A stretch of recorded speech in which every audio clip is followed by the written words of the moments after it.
Hey y'all, it's Mary Hyatt, and I'm so excited you're here for this month's topic, which is all about emotional intelligence.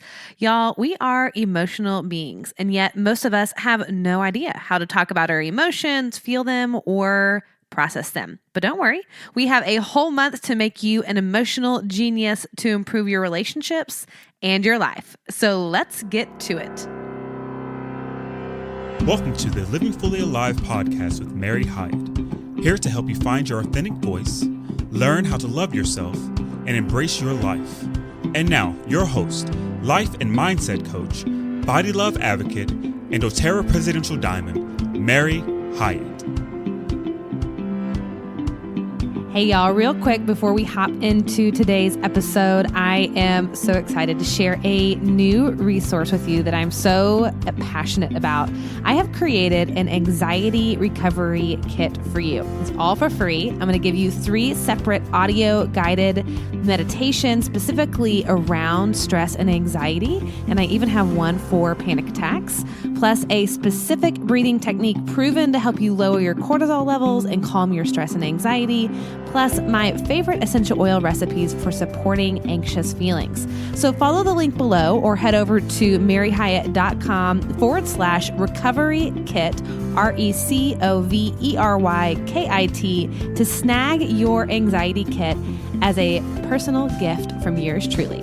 All right, now here's this week's episode. Hey guys, it's Mary, and I am super pumped about today's episode with our very special guest, Jillian Mclaughlin. She is a certified EQ-based leadership coach and trainer, and we just have the most amazing conversation with her. And typically I have my part-time co-host, Lindsley Brooks, on the show with me to help me do the interview. But sadly, she is sick. And so I called in a favor to my dear friend, Nathan Freitas, who I'm super excited to introduce you to. Guys, he has his own podcast, and it is absolutely phenomenal. It's called The Creative Entrepreneur Blueprint. And he is so passionate about helping entrepreneurs, first-time entrepreneurs, creatives, create a profitable business. And so if you are an entrepreneur, you are definitely going to want to check out his podcast, The Creative Entrepreneur Blueprint.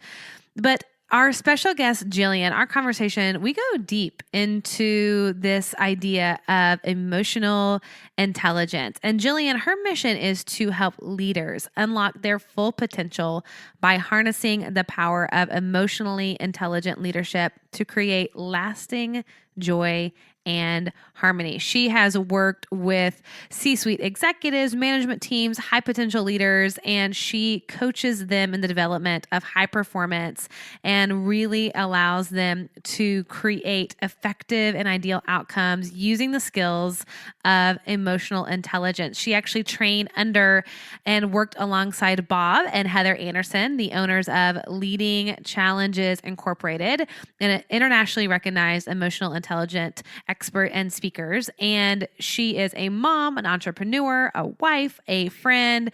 And I think you will really be able to understand that, she has incredible skills and just this passion, this dynamic enthusiasm that she sort of gained over 20 years in corporate management and then shifted that into helping leadership teams really maximize their emotional intelligence. So I can't wait to get into the conversation with you. I think this is a fresh take on just how we process emotions, how we become more self-aware, but in a way that is a skill set, something that we can grow in, something that we can develop in. So without further ado, here is my conversation with Jillian and Nathan.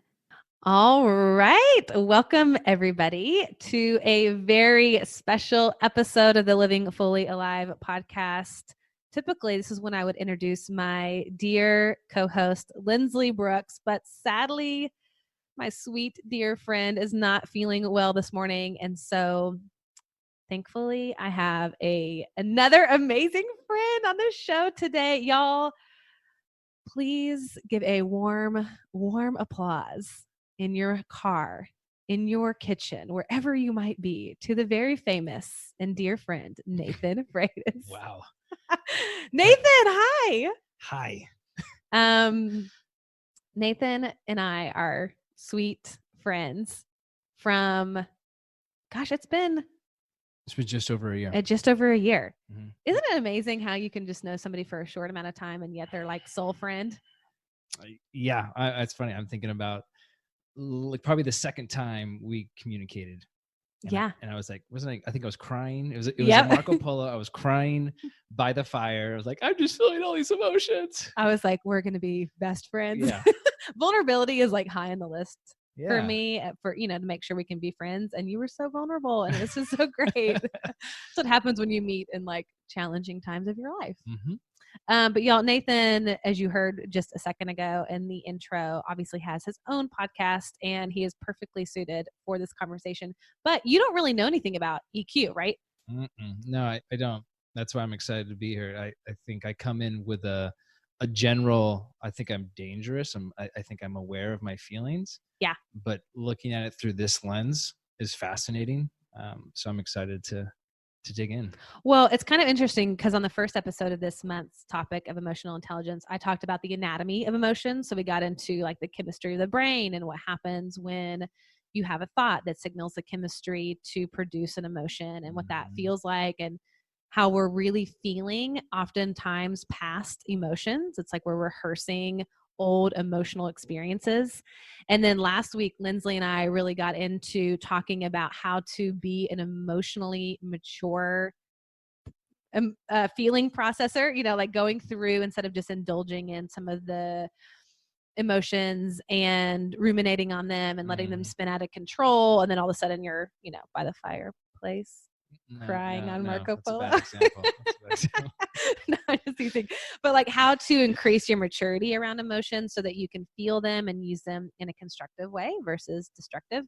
Yeah. And so today's conversation is going to be a little bit different than those previous episodes because we're getting into like the science, the assessment, the actual like skill set of developing your emotional intelligence and really even talking about the official EQ assessment and tests, which to me is like, it gives people, you don't even know where you are. You don't know where the starting point is, right? Yeah. Like I'm sitting here going, I'm emotionally aware. Right. But going through this quiz, it's like, whoa.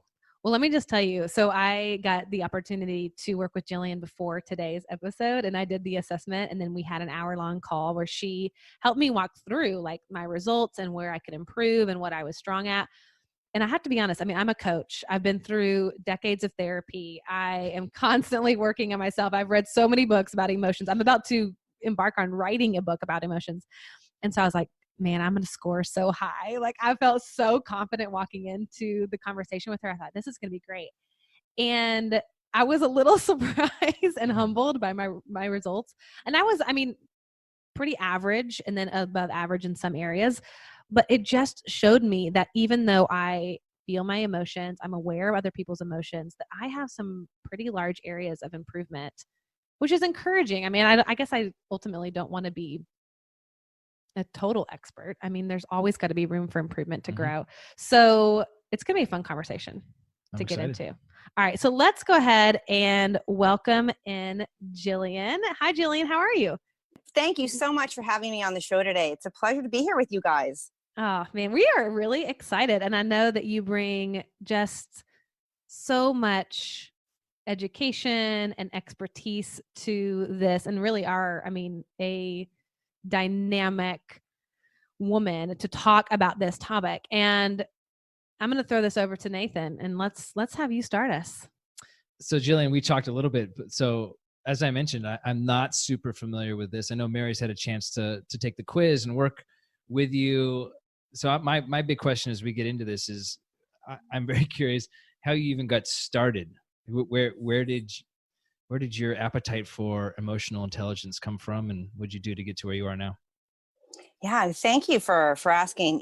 I believe that you need to follow your intuition and align your heart and your head and what it's telling you and make it happen. And I was in a 20-year career in marketing for a big packaged goods company. I had a live-in nanny. If I look back at myself, was I truly happy? I mean, life was busy and tough and hard. And I always knew I wanted to be a corporate trainer. I wanted to help people. I love helping others. And my favorite part of my job actually was coaching my employees. And one day I was had this opportunity to be on a high performance training course with my corporation, and I was introduced to this language of emotional intelligence by the great Bob Anderson, who's now become a dear friend and mentor of mine. He has a company, Leading Challenges, and does a lot of the corporate training. And I stopped him in the middle of the presentation actually and said, Bob, this is exactly what I want to do. I mean, it was just this epiphany that went off in my head, which when you get those, you have to believe in that and you have to, move forward with that. But at the time I said, well, I need the money of my current job. I'm not Mm-hmm. sure how I'm going to do this. And I left the course, was on my flight, LaGuardia, coming back to Toronto. And my husband called me and said, hey, they want to move us to Kansas City. They want to transfer me. What do you think? And so that was, the powers above was making that happen. And I called Bob that next morning and said, hey, do you still want to train me? And he's like, absolutely. So along my path, I went and became trained and certified in the language of emotional intelligence through multi-health systems, trained and being able to deliver this instrument, the assessment tool, do the training and the coaching. And I got to say, 5 years later, I am a much happier version of me, and I'm still, learning and improving every single day. And my mission really is to help leaders, to help people reach their full potential, and just create that lasting joy and harmony in their lives. And I just believe so wholeheartedly in how critical this language of EQ is. And when you learn this language, it's going to help you. It's going to save you, help you with your marriage, your being a mother, being a friend. So anyways, I'm passionate about it. So that's how I got in there. Sorry. No, I love it. I was literally going to say you have, you lit up just talking about this. So I love hearing about that. That resonates with me a lot. Well, and I was just thinking too, like that moment when you looked at Bob and interrupted him and were like, I've got to do this. Why did it feel so impactful for you at that time? Like, was there something in your corporate day-to-day that was missing and this sort of ended up being the solution to what you were seeking? Like, what was that light bulb aha moment that it was like, this is the thing that's gonna shift and change it? Oh, great question. Brings me back to that time. We did a bunch of surveys during that training course. So one was the DISC survey, and I was working in a high D, kind of that dominant environment, and I was that high I inspirer with high EQ. And I thought, wow, I am exhausted every day working and living in an environment that is not suited to my core strengths. And when I saw his presentation and I interrupted him, which meant I had low impulse control, a skill I learned very quickly, which we'll go through today, it just was this kismet moment for me. And I said, I need to change spaces. I believe that my energy and what I'm, created on this earth to do is not what I'm doing right now. I need to change paths. And I just felt like it was that moment, that self-awareness is where it all starts. And that's what I love about this tool, because there are so many assessment tools out there that help understand who you are, but they also limit you in the way that they label you in a certain way. Oh, you're a this, or you're an ENTJ with Myers-Briggs, or you're a high D on DISC, or, all these wonderful tools that help the corporate world and help people personally. But they label you. And so what I loved about the language of EQ is this is a set of non-cognitive skills that when you become aware of them can really change you, because you can grow them. Once you learn them, you are aware of them, you create strategies on how to leverage your strengths, how to balance the areas that, maybe need to be balanced a little bit, how to understand where your low times are, the skills when you're not using enough, and how to bring them up a little bit. Because that, I love to call my, the assessment and the time with me acute self-awareness opportunity. And Mary, it sounds like maybe you received that last week when we had our time together. And these are the skills that you can learn and grow. You just need awareness, and you need an accountability partner to help you and guide you along the way. And you need your strategies and that focused, just those focused strategies to help you. And that's why people employ coaches and help along the way. But it starts with that core awareness. Well, I think as a coach, I couldn't agree more. I think it's so helpful to have that feedback and just to be able to see blind spots that you haven't been able to see before, especially in how you relate to other people and how you are processing the information that's coming at you from all angles. So, if we were to rewind just for a moment, because I'm just thinking for people who aren't familiar with the assessment, people who are not familiar with EQ, because we all we hear about is IQ, right? Like how smart are you? Where's your IQ level? Can you facilitate this job? Do you have the right skills to produce this or make this happen? And for me, and I know you talk a lot about this, Jillian, about how EQ is a lot more important in your everyday life, and honestly in your business and entrepreneurial performance. It's more important. But can you kind of explain what EQ is and how that differs from IQ? Hey, y'all, I just wanted to interrupt this episode real quick to remind you to subscribe to this podcast. I know that emails get lost in your spam folder, so subscribing means my episodes come right to your phone. So go ahead, hit that quick little subscribe button so that you don't miss out on any of the Living Fully Alive episodes.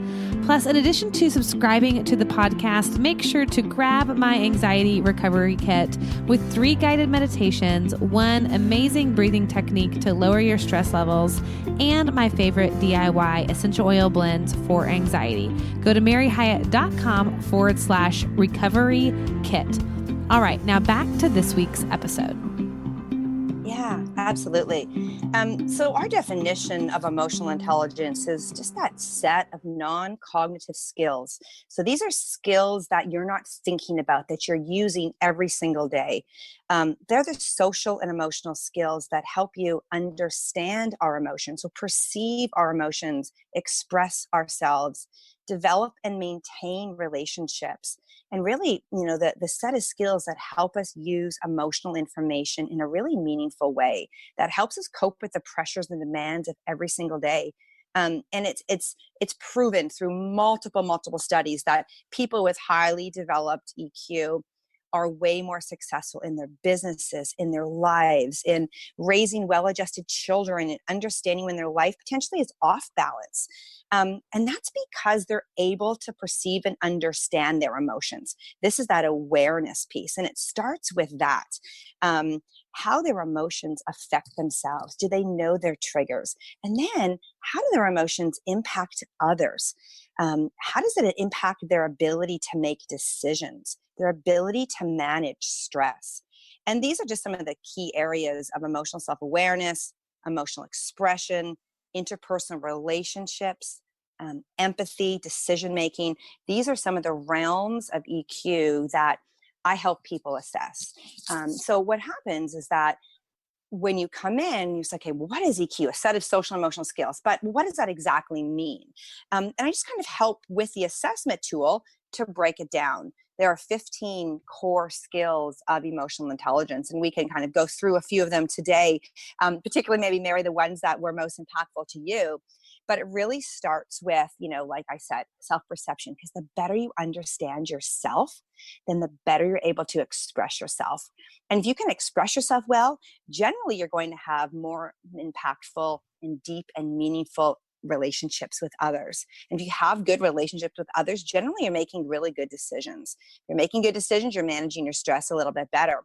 And you think about this almost like a wheel. It goes around. If you're managing your stress better, you are more emotionally sound then to understand who you are, to assess those emotions, to, perceive them, to understand their triggers, and just to be really, self-aware. And so I love that it's a wheel, and they help each other and they guide each other through. I'm actually sitting here looking at that wheel. Since people that are probably listening to this aren't looking at it right now, would you just quickly just kind of list off those 5 main areas of the wheel? Yeah, absolutely. So if you think about a wheel, it starts at the top with self-perception. And this is the facet of emotional intelligence that really addresses that inner self.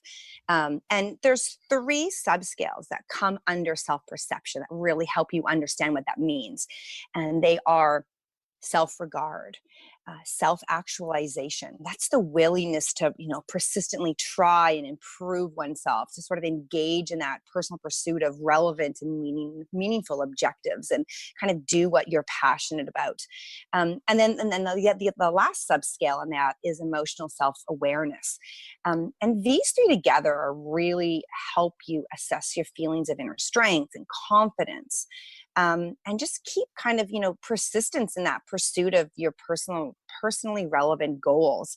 Um, So what's just to really kind of, it's hard to interrupt, but I'm just thinking, like, just to put this in layman's terms, this would be like going throughout your day and you're aware that you are having an emotional experience. Like, I'm feeling sad right now, or this is really Mhm. upsetting to me, or I'm aware of my triggers, or I notice what is showing up for me emotionally when I'm talking to a parent, a parent, or to an old friend, or to a client or a coworker or something, that I am aware that I'm having an emotional experience and I can identify and name those emotional experiences. That kind of would be like a layman's way of explaining that kind of self-perception.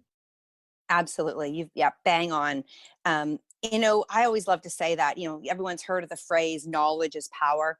Well, self-knowledge, and Hmm. particularly, emotional self-knowledge, I think is the extreme power. If you Mm. can if you can't recognize and understand your own emotions, then you can't regulate them. Because, okay, so I'm going to play something. True or false? Mood, attitude, and energy is contagious. True. True. We're like, Yeah. yeah. Yeah. How you feel and express impacts an organization, impacts your mood at home. Your behavior can energize or deflate an entire room. I'm sure you've walked into a room and you were wanting to say something to your friend or your partner or your child, and you looked at their face and you thought, nope, not today. I'm not going to tell them about the Visa bill today. Mm-hmm. Yeah, And totally. that is the science behind that is called mood contagion. And, mood contagion really stems from neurobiology. And they found that the brain is designed to attune and to regulate itself to others. And Yeah. this is why marriages work. I mean, this is all the space of neuroscience right now. And I am not a neuroscientist. I'm just an applier of this knowledge. And that is because we have mirror neurons in our brain. So if you think about the mirror, they reflect back what you project, right? So we have an array of these neurons that really signal with others what we're doing, what we're thinking, what we're intending. And this system of brain interconnectedness, in my mind, is just so fascinating. So if you laugh often, set an easygoing tone, you're going to trigger that similar behavior in others. I flew back from Denver, Colorado last night late with my kids, ski bags and 5 different suitcases. And my daughter, who's 12, looked at me and said, "Mom, calm down. It's okay." I thought, wow, I am teaching what I need most myself. I Totally. need to become self-aware myself, because so the realm of that self-perception, I wasn't attuning my body and I wasn't aware that I was projecting this stress, right? Right. Because therefore the next realm of emotional intelligence is self-expression. So that's your ability to assert yourself, your ability to express openly. I always love to say, to be direct with respect, Oh, asking I for like what that. you want, and receiving that. So a lot of people, I coach and I work with, I help build that skill of assertiveness, because sometimes, people have trouble communicating their beliefs and their thoughts openly, defending their personal rights, their values in a socially acceptable, non-offensive way. Sometimes people don't ask enough, and some people over ask or are over assertive. So it's finding that balance when you are expressing yourself, Yeah, because in that, oh, go ahead. I was just jumping real quick. One of the hallucinations I would have is that you have people that are naturally outgoing and people that are naturally introverts, and how do they figure out what the right level of self-expression is for them? That's a great question. I believe that everybody has their gift of expression. Sometimes it might be through the written word. Sometimes it might be through the verbal word. And so I really encourage people to find the best way for themselves to express. Building the skill of assertiveness, the number one strategy I help coach my clients on in the skill of assertiveness is through preparation. Because if you are a stronger writer and you get your thoughts out written in the written word, then text your husband or your spouse that thing, or Mhm. send an email so you can accurately express yourself. Um, I want to get into this idea of, there are skills there. So there's 15 skills of emotional intelligence through the EQI. And that's the assessment tool that we use to really gain self-awareness. And assertiveness is one of those key skills that I coach on because it has an equal skill to it, equal in importance, but complete opposite. I call it the paradoxical skill. And that is a skill of empathy. And empathy is something that I believe every school system should train in. And a lot of school districts do have empathy training for their students. But the definition of empathy in our world is to recognize, understand, and appreciate how others are feeling. So there's three verbs there. So I want to ask you, between recognize, understand, and appreciate, which one do you think you do best? Well, I'll say that this is really interesting because Jillian, I scored really high in empathy Mm-hmm. and really low in assertiveness. And so I'm like, well, I feel like I What? do, like I recognize and understand and appreciate people's feelings, but sometimes that's overkill. And therefore I can put myself in somebody's shoes and really identify with how they're feeling, that it's Mm-hmm. challenging for me to then be assertive when I know somebody is having a hard day or is dealing with something else. It's harder for me to be assertive when that empathy is really, really high. Like there's a big contrast for me in my assessment for that. I think Mm-hmm. I'm weak in appreciating, if I'm being Mm. 100% honest with myself. That's Mm-hmm. It's good. funny, Jillian, you talked about your kids. I find that relationships and kids have been like the biggest mirrors of everything we're talking Mm-hmm. about. Like, am I really, am I really able to express how I feel? But even, yeah, like my biggest challenge, I know you're asking what I'm strong at, but I like to go into my weaknesses. So I'm weak at appreciating. Mm. Like I hear it, but I have a Mm-hmm. hard time, even though I understand it, I have a hard time putting myself in their shoes because I don't fully get it. Like an example is my son is he's a 13-year-old, but he's incredibly negative, you know. Mm.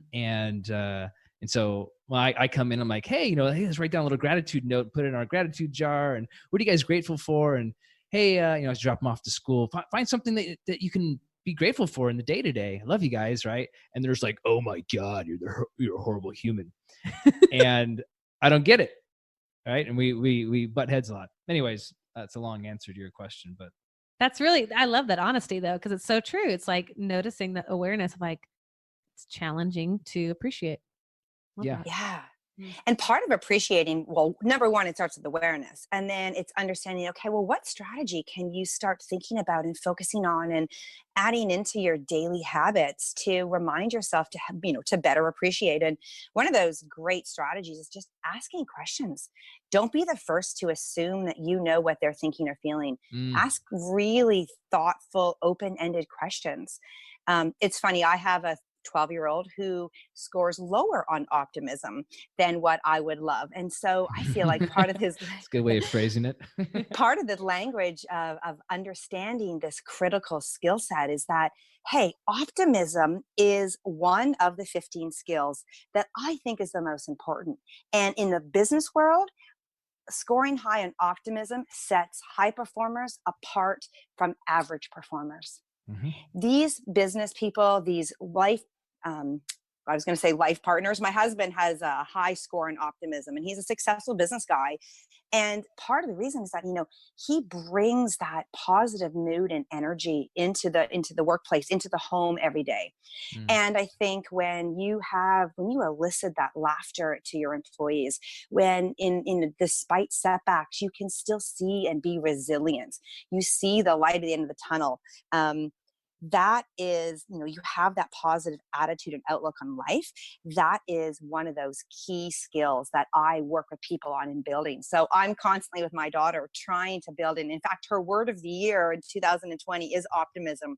And my husband and I are both trying to help her with this skill. How did you get your daughter to choose a word of the year? I could barely get my kids to just do their chores in the day. Oh, it's another episode. Yeah, absolutely. Yep. It wasn't easy. Actually, we chose for her. Yeah, that's funny. I Um, had a question here because I know we've covered 3 of the 5 main areas. We talked about self-perception, we've talked about self-expression, and the interpersonal skill sets. I know we're going to highlight the other 2, but before we even get to that, the question that just jumped to my mind is there are people in this world that are incredibly successful that are, I would say, probably only really good, maybe not even good. Like, I'll just come out and say it. There are some dickheads in this world that are incredibly successful. mhm. And I look at this, I'm like, they're not aware of anything. Yeah, like or how did they get ahead when they could Right. care less about how anybody Mhm. else is Yeah, feeling? why does this matter? Right? I mean, I love this. Why does this matter? Yeah. I bet you that they have extremely high scores in some of the areas that they've been able to leverage and be very critical. And they probably have people help them in the areas that they have the lowest use of these skills. Now, remember, environment matters with these skills of emotional intelligence. You might be the most intelligent, the most emotionally intelligent person, and walk into a room and completely implode. There could be something that triggers you, or Mhm. some person in the room that says something that triggers a past emotion or a feeling, and all of a sudden you go into a completely different zone. And that happens, and that's part of that emotional hijack that happens with the brain. So a lot of times that environment matters. So some of these very successful people, they might have an exceptionally high reality testing, let's say. That's one of the skills, and the ability to remain objective when things are very emotional. They can see things with an unbiased opinion. They can move forward with a very objective attitude, and maybe they have an extremely high level of optimism. A lot of those top 40 under 40, they all have extremely high optimism levels. So maybe on a few critical skills within their realm of success in their genre of work, they have served them extremely well. And they probably have people that are picking up the the pieces in the back. That makes sense. And it's funny as you say that, it brings me back to the whole purpose of this, right? Like, any of this work is an individual experience, and it's up to you, right? What's great about this just emotional intelligence is it gives you that foundation, so you understand where you stand, and you have a choice to say, oh, well, I want to work more in self-expression, or I don't care about that part. That's really cool. Well, and I think too, like one of the things that was so helpful about the assessment for me was I had new self-awareness of where I was scoring high and where I was scoring low. And Jillian, you were so great about asking me, like, what does that look like for you in your life? How does this show up? Where does this present conflict for you? And I was able to see, like, for example, if I'm really high in empathy and contrastly really low in assertiveness, oh, it's like, that's why it's so challenging for me in relationships to voice my needs, to ask for what I want, because I'm oftentimes putting the needs and wants of somebody else above me, which really creates a level of codependency.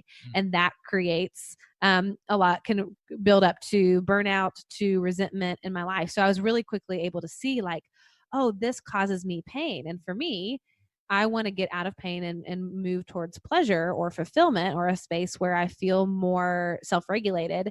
And I think if you have that growth mindset, this is so helpful, because once you can identify, oh, this is where it's causing me pain. And if I could up my level and my skill set, therefore I'm hopefully going to reduce that what do you call that? Like Friction. Thanks. I was like restriction. Yeah. Mhm. Friction. And to me, that's a huge benefit. Mhm. But I Yeah. mean, I guess that's not everybody's, value system to want to get to that place or have this self-awareness. But I can see where, for people listening and for those of us that are doing this kind of self-development work, this is cool because it's a skill set. Like, I can up my skill set. I can improve on this. I'm not like stagnant, like a personality test where I can't shift or change things. I can grow in this. And that's really motivating to me. Mhm. Yeah, absolutely. And you said that friction point, I call that interference. Of these skills that you use every single day, what is interfering? What's the greatest interference from you creating your very best day, your best life, you're living to your full potential, because your performance is only as good as, I always say, your potential equals your performance less your interference. It happens every day. So what's interfering the most? And what is that costing you? And it's funny, Mary, when we talked, it was like, yeah, sometimes I lower my assertiveness levels and then I feel X, Y, and Z. So, Right. when I ask you, what's the cost of you having lower assertiveness in certain situations in your life? And I think that's where it really comes out. And on the flip side is, well, what's the benefit when you do use this skill really well? Remember, these skills, you flex up and down in them every single day. When we are under tremendous amount of stress, all of the skills of EQ are going to go down. And just knowing that. So if you are, problem solving is a difficult piece for you. Your emotions get involved, you get clouded, you have trouble being biased. And remember, decision making in emotional intelligence is not about the outcome of the decision. It's about the process of it. Do your emotions cloud your judgment when you're trying to make a decision? And if they do, let's look at that. Let's look at why. Let's look at the triggers. Let's look at the cost of that. And then let's try to figure out some strategies on how to help you through that situation. Yeah. And that's a lot of my practice, right? Trying to build those strategies with each individual person to say, okay, how do you in that same situation next time be the best version of you? Will you hit edit, repeat, edit, delete, redo? What would that look like next time? There's a couple of words that you said there that resonate with me. As someone who's the majority of my life has been driven by the phrase that I wasn't good enough. A couple of phrases, right, that have come up in just both of your explanations of this. One was that this is about self-development. This is about self-improvement. Or another way of phrasing that, self-actualization, right? It's the best version of yourself. And that's a beautiful phrase. And I also loved how you were talking about, Jillian, that it's a process, and that takes some of that pressure off, right? There's no end game here, right? There's no, you're not going across the finish line. You're just enjoying the process and learning along the way. You have covered, my brain thinks in bullet points. And I wanted to make sure we kind of finish off these emotional intelligence skills. And then I've got a question around just how do they all balance together. But we've covered the self-perception, so the awareness of what you're feeling, then the expression of what you're feeling, all the way to the interpersonal skill sets. But then there's these two others. You might take just a second and kind of wrapping those up, help me understand it, and then how do these fit together? How do we balance them? Yeah. So the third realm is really around decision making. And this, I just talked a little bit about this to say that, it's about how you use emotional information while you're making decisions, how you understand the impact that emotions have during this process of decision making. And it also includes my favorite skill, which is impulse control. You heard me say that earlier, the ability to resist or delay the impulses to act or to say something. I'm sure everyone here and, all your listeners have had that experience where they said, oh, I shouldn't have said that. Darn it. I wish I didn't do that. I wish I hadn't sent that email, right? I'm sure all of you experienced that. And, impulse control is that, that drive or that temptation to act. And, it involves some of those rash behaviors and decision making. And, a lot of times when you have a lot of stress in your life or on the opposite side, you're having fun and maybe you've had a cocktail, your impulse control generally goes down in those situations. So it's just about being aware. And, you don't want to make a quick decision that might have a negative impact on yourself. So it's about pausing and processing, and then picking your answer.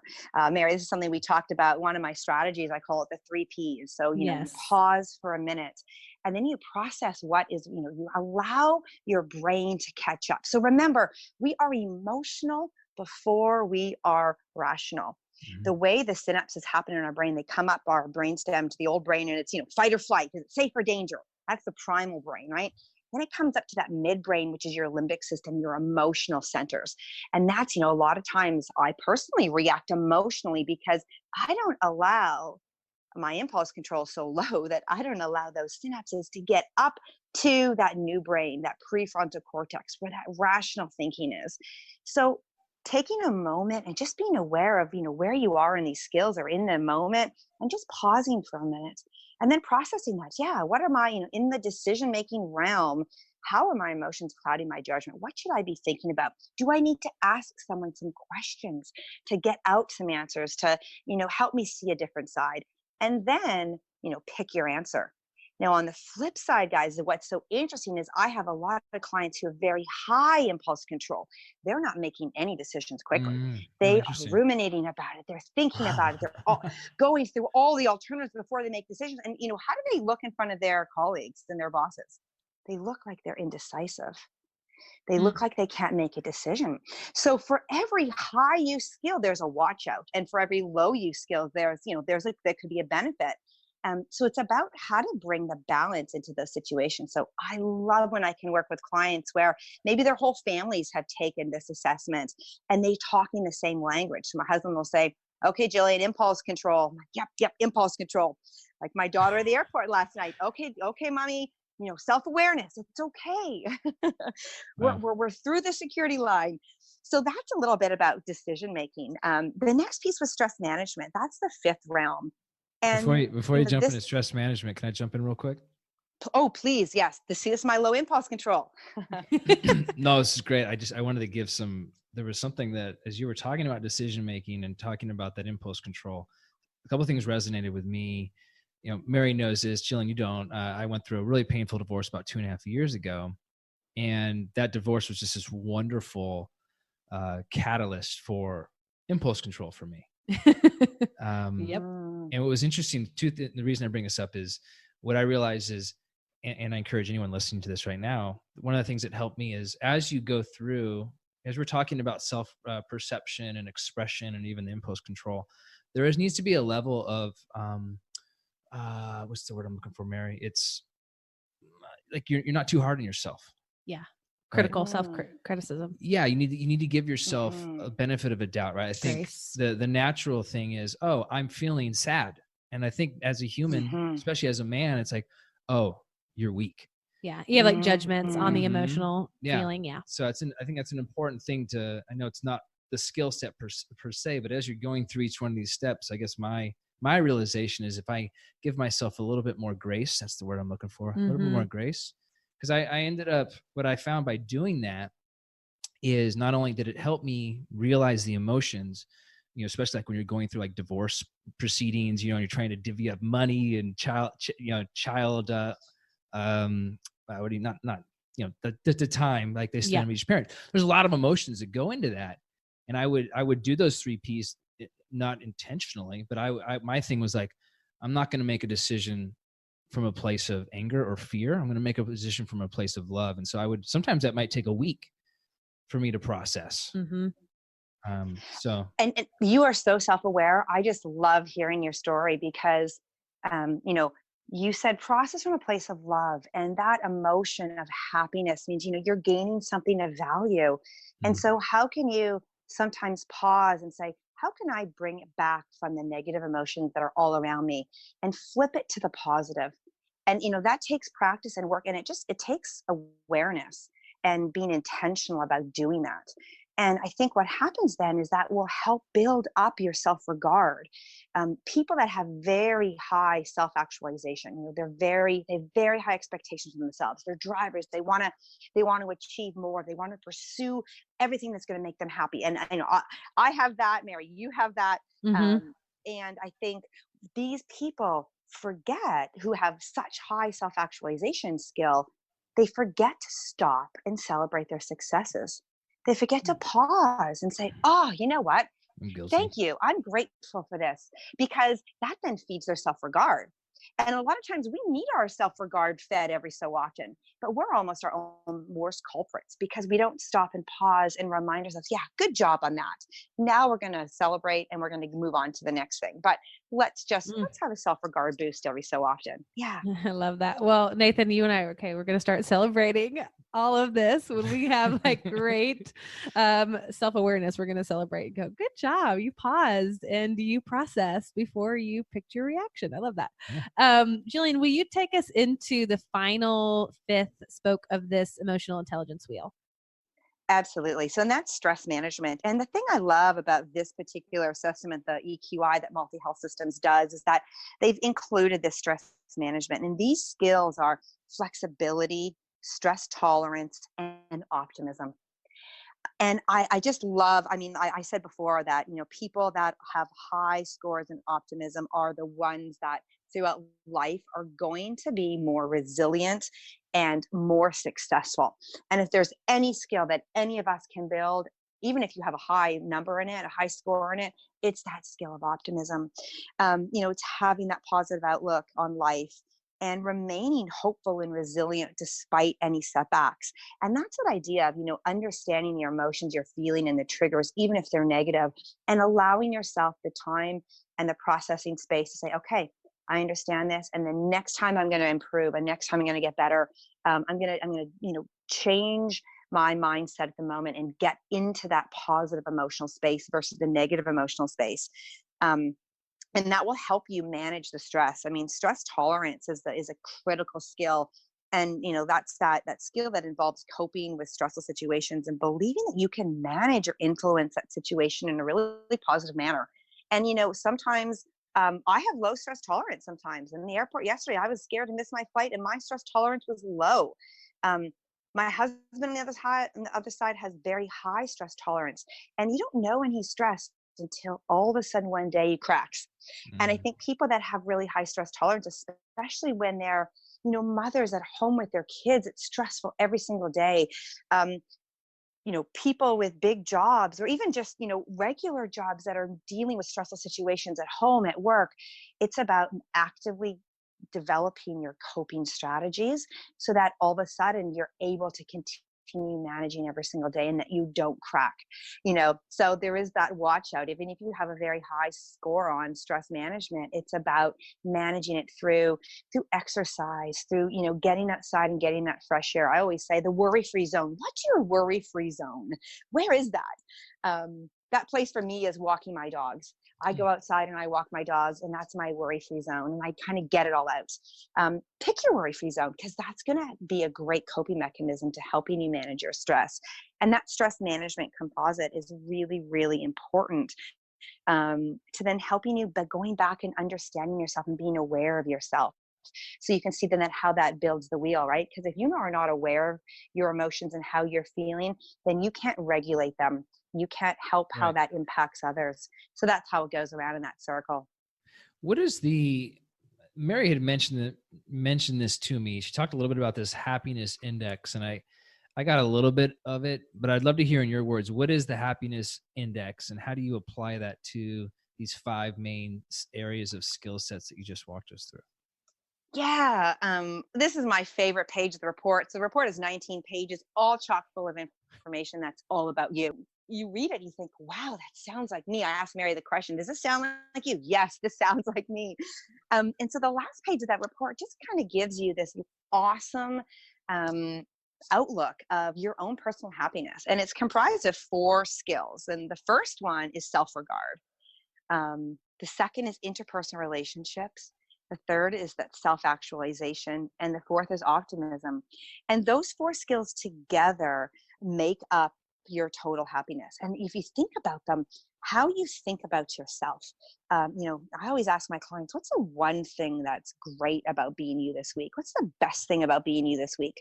And I love that question because it makes them think about something that they love about themselves. And women, particularly women, say or think over 200 negative things about themselves a day. Mm-hmm. Wow.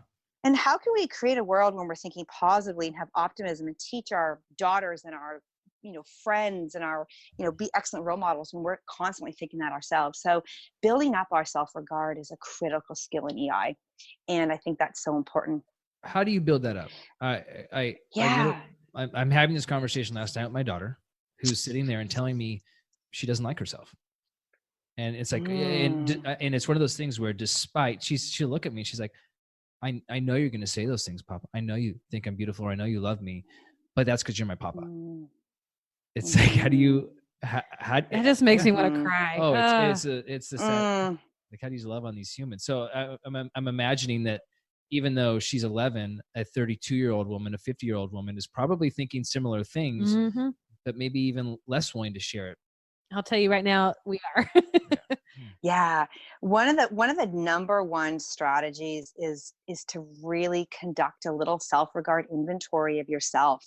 Um, what are your strengths? What do you love about yourself?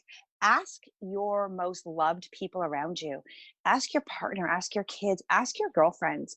Some of my clients that I work with, I ask them to go and talk to 5 people and ask them That's to beautiful. email them what they love about them. What are their Mm. best strengths?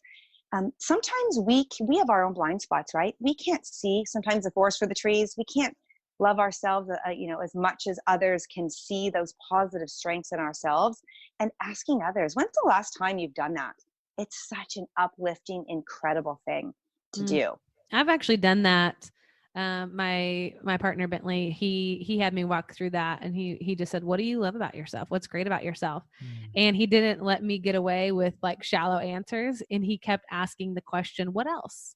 What else? What else could you write down? What else could you write down?" I'm just thinking like, what a sweet thing to be able to do with your daughter, Mhm. because the first instinct, of course, I think is, I'm sure for her, and I think for most women, is to see our negative elements first, Mhm. and then to stick in the process long enough to allow the invitation to say, well, if you had to answer, if you could find just one thing that you liked about yourself, what could it be? And then build on, okay, that's amazing. What else? Just sort of that curiosity. What else? What else? And I can tell you, when you do that with somebody who you trust and you love, it is so healing and so powerful. And it kind of goes back to that mirror kind of conversation that we were having earlier, that your partner or your parent or your child even can become just this beautiful mirror to help you see the things that maybe you're blind to, and just opening up that just little crack of, if you had to pick one thing, what would it be? And then build upon Hmm. that, I think is like a, just as putting the toe in the water into that process. I think it's really beautiful. That's just Mhm. has been my experience. And I just think that could be amazing to practice. I just got excited thinking about the idea of actually giving that to someone without the request, right? So Yeah. a server Mm-hmm. serving you at a restaurant where you typically Yeah. you share energy via money.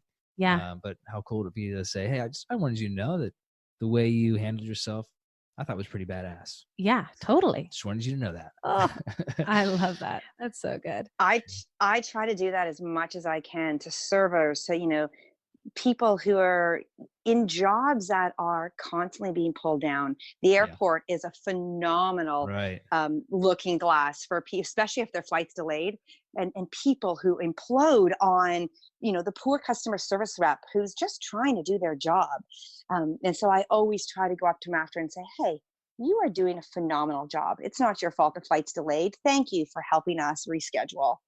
Mm, So often they don't hear that. And what happens is that over time, as we are constantly thinking about our weaknesses and the areas that we're not strong, we're reminded of that every day through mirrors of in our own lenses of life. Yeah, boosting someone up, I think, is probably the most powerful thing you can do. And I think about teaching our children and teaching young people in the workforce, building up their self-regard but still being able to be humble. I mean, there is that balance too, right? You want to understand your strengths, you want to be aware and understand the areas that you're not as strong, and you want to be humble about it. And I think that that's just that perfect midpoint of self-regard where you have such a strong understanding of who you are, what you're good at, and a strong understanding of the areas that you're not. And that's when you can ask for help. There's no shame in that at all.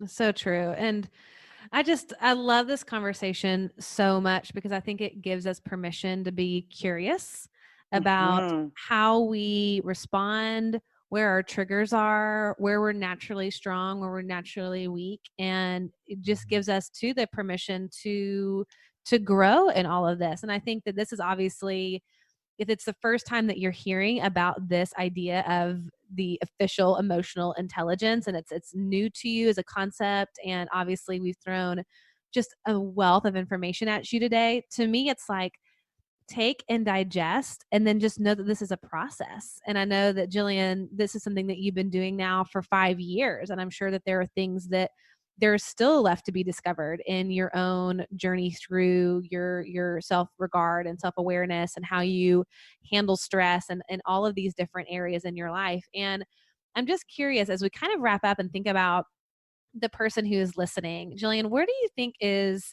if they, let's say they don't take this quiz, maybe they aren't able to do the assessment, is there one thing that they could do to help up their level of awareness? Do you have maybe a favorite book that you would recommend that you might be able to give our listeners? It's just a great starting place if it's not the assessment.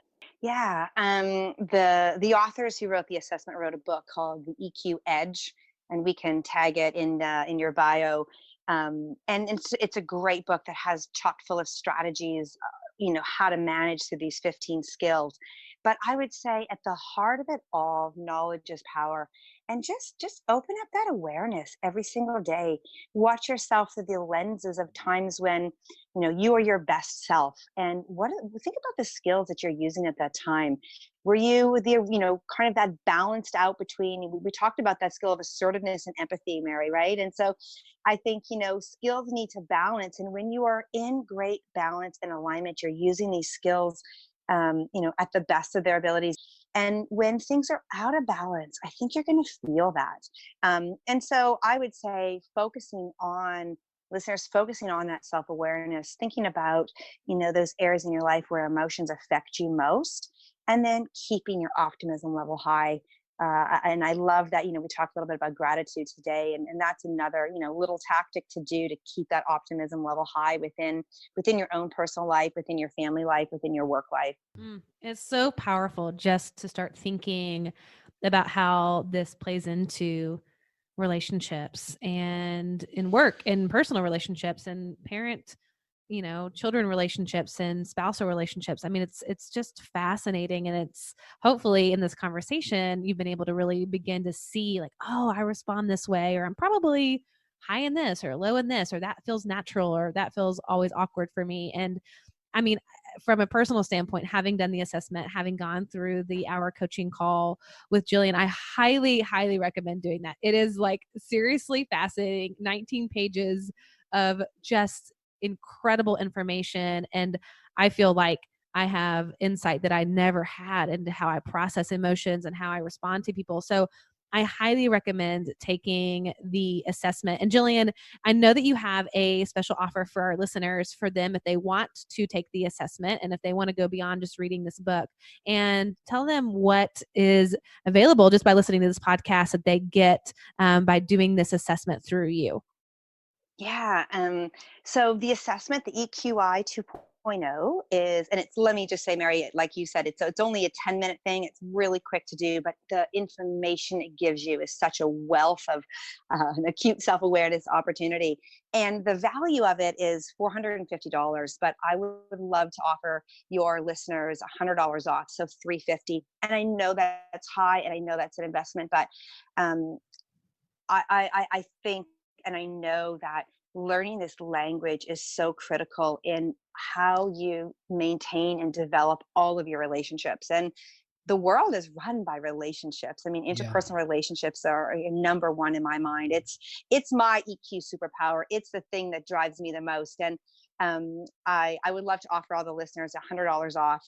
And if they were ever interested in learning more, I will do a significant discount on any 3-month coaching program if you were to sign up after that. The only reason I put out coaching there is because it's accountability after, right? I always say training is a gift, but if you don't do anything with it after, then it's a complete waste of money. So you do your assessment, you learn about it, and then you practice it. And I think that's what's so powerful. I agree. Again, coming into this, what's really interesting for me is not being 100% aware of this, but after this conversation, what stood out to me is I've spent a lot of money, Mary, you know this, a lot of money on just self-development and education and learning new business tactics.